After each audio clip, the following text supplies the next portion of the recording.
김용 전 부원장 사건, 전 민주연구원 부원장 사건 있잖아요. 네. 그거에도 공판에도 관여했습니까? 네, 관여했습니다. 1심부터 2심까지 전부. 여러 가지 지금 문제가 되는 것이 있는데 그 중에 뭐 한 가지씩 좀 제가 좀 확인을 해보겠습니다. 네. 저희들은 이제 정치검찰 조작기소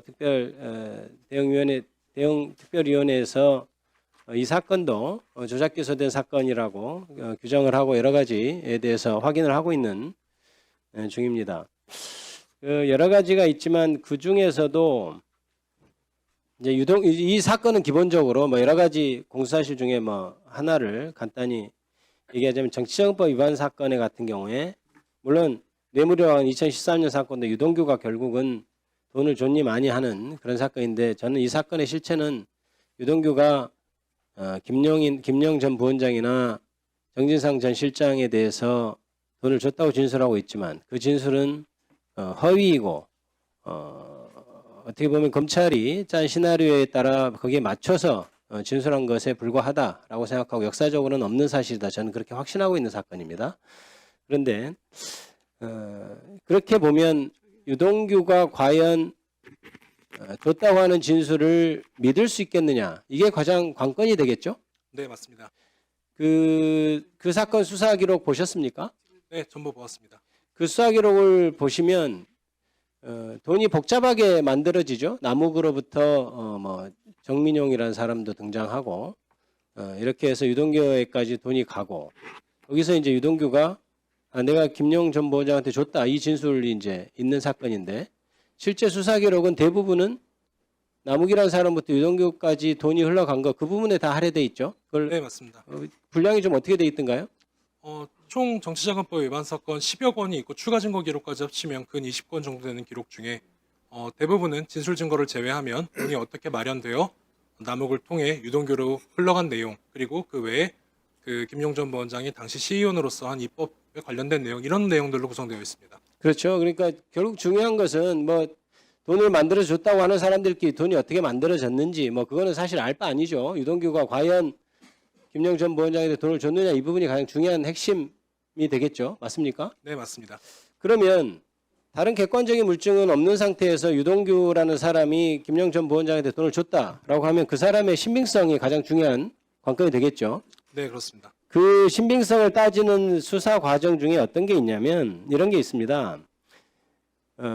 유동규가 남욱이라는 사람으로부터 받은 돈을 들고 집에 들어가니까 사실혼 관계에 있는 사실은 이제 정식으로 혼인신고를 안 했으니까 사실혼이라고 제가 표현하는 겁니다. 사실혼 배우자가 뭔 돈을 이렇게 뭐 가져오느냐 정치하는데 어떻느냐 뭐 돈이 드니 많이 하는 말을 했다고 유동규가 검찰에 진술을 했었죠. 네, 맞습니다. 그래서 그 부분에 대해서 확인을 하기 위해서 박모라고 하는 유동규의 사실혼 배우자를 검찰에서 불렀죠. 네. 그때 조사가 어떻게 되는지 좀 자세히 좀 설명해 주실 수 있습니까? 네, 먼저 앞에 배경부터 말씀을 드리면 2022년경에 마이크 좀 가까이. 2022년경에 키가 너무 크셔서. 예. 이 수사가 이루어졌는데 네. 22년 7월 말경 이후로는 유동규가 그 사실혼 배우자를 포함해서 그 어떤 사람과도 접견 내역이 없습니다. 네. 7월 말부터 이 사건 지금 제가 말씀드리고자 하는 10월 중순까지 그 누구와도 접견 내역이 없는 것으로 보아 검찰에서 혹시 일반 접견 제한 조치를 한 것이 아닌가 추정하고 있고 2023년, 이게 22년입니다. 22년, 네네. 네. 그러다가 2022년 10월 13일에 증거 기록상 조서에는 각자 따로 부른 것으로 되어 있고 증거 기록상 그 각 조서도 상당히 멀리 배치돼 있어서 쉽사리 찾아보기 어렵긴 하지만 2022년 10월 13일 오전경에 서울중앙지방검찰청 601호 검사실로 오전에 유동규 그리고 그 박모 씨를 함께 소환한 내역이 있습니다. 그리고 조사를 한 검사와 검찰 주사 또한 동일인이어서 사실상 대질 조사가 이루어진 것으로 보입니다만 조서는 대질 조사로 작성되지 않았고 각자 따로 조사를 받은 것처럼 되어 있습니다. 그러니까 결국 이제 들리기에 따라서 복잡하게 보일 수도 있지만 이런 거죠. 유동규가 하는 말이 맞느냐라는 걸 확인하기 위해서 사실혼 배우자를 불렀는데 그 사람 불러서 조사할 때는 당연히 유동규와 분리된 장소에서 정확히 물어봐야 되는데 불구하고 나중에 조서를 확인해 보니까 각각 조서가 편철된 거를 보니까 멀리 떨어져 있어서 다른 날 다른 장소에서 조사한 것처럼 돼 있지만 실제 시간 순서대로 배열해 보니까 같은 날 같은 장소에서 그 같은 방에서 한쪽에서는 유동규가 한쪽에서는 그 사실혼 배우자가 조사를 받았다. 이렇게 돼 있다는 내용이죠. 네, 맞습니다. 그러면 그게 대질 조서라고 돼 있던가요? 보통 같은 장소에서 조사를 받으면 대질 조서를 작성해야 하잖아요.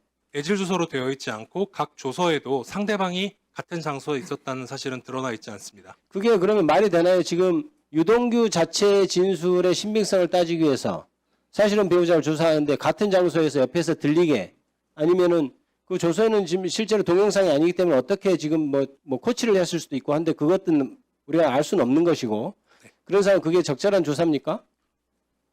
제가 뭐 평가할 위치에 있지는 않습니다만 일반적으로 보지 못했던 일이긴 합니다. 그거는 말이 안 되는 거죠. 왜냐하면 지금 이 사람은 A의 진술의 신빙성을 따지기 위해서 B를 불렀는데 B하고 A로 같이 있는 자리에서 그걸 확인하는 게 말이 되겠습니까? 그런데 마치 그것도 수사 기록이 다른 시간에 하는 것처럼 해서 멀리 떨어져 있어서 일반 사람 쉽게 알 수 없는데 굳이 대조를 해보면 딱 같은 시간 같은 장소에 조사받았다 이런 내용이죠. 네, 맞습니다. 또 한 가지 보죠. 지금 항소심에서 구글 타임라인이 제출됐다고 하는데요. 네, 맞습니다. 구글 타임라인이 뭐죠?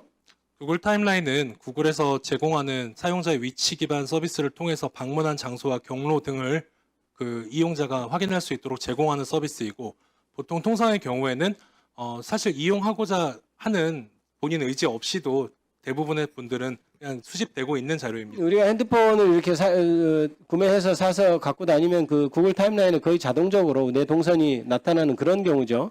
네, 안드로이드 휴대전화를 위치 정보를 켜고 이용하시면 전부 수집되고 있습니다. 지금 구글 타임라인이라고 하는 그 이른바 그 정보가 지금 세간에서 화제가 되고 있는 이유가 무엇인가요?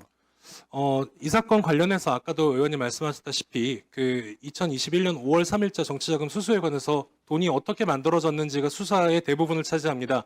그 수사 결과에 따르면 유동규가 김용전 부원장에게 정치자금이라고 하는 돈을 전달할 수 있는 날짜는 2021년 5월 3일 유일하고 이를 통해서 검찰도 사실상 그 날짜로 특정을 했고 1심과 지금 현재 항소심 법원, 그러니까 상고심이니까 원심 법원도 마찬가지로 2021년 5월 3일을 범죄일로 특정하였습니다. 그런데 2021년 5월 3일 해당 시간대에는 김용전 부원장이 자택 방향으로 서울로 귀가하고 있었고 따라서 유동규가 당시에 운영하고 있던 유원홀딩스라고 하는 사무실에 방문한 내역이 없다는 내용이 있어서 사실상 부재 증거, 소위 알리바이로서 증거로 제출한 것입니다. 이런 거죠. 그러니까 유동규라는 사람이 김용전 부원장한테 돈을 줬다는 1억 원을 줬다는 날짜를 처음에 검찰은 2021년 4월경 이렇게 공소사실을 적시했는데 나중에 이제 재판하는 과정에서 날씨도 따져보고 진술자들하고 맞춰보니까 도저히 나오는 날짜가 5월 3일밖에 없어가지고 1심에서 5월 3일로 특정을 했는데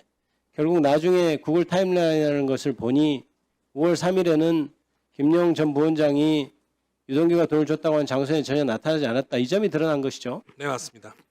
그거에 대해서 만약 구글 타임라인이 그게 외부에서 조작하거나 이렇게 할 가능성이 있습니까?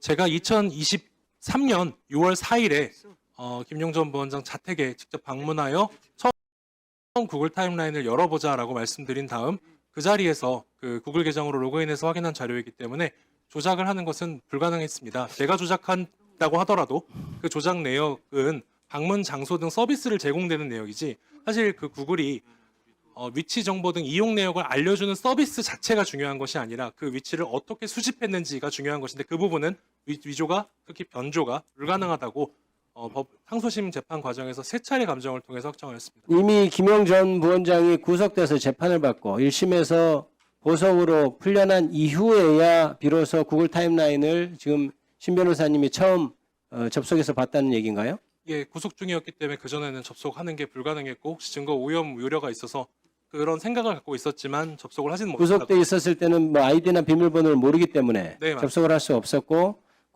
보석돼서 나온 후에 처음 접속했다는 얘기죠. 네, 맞습니다.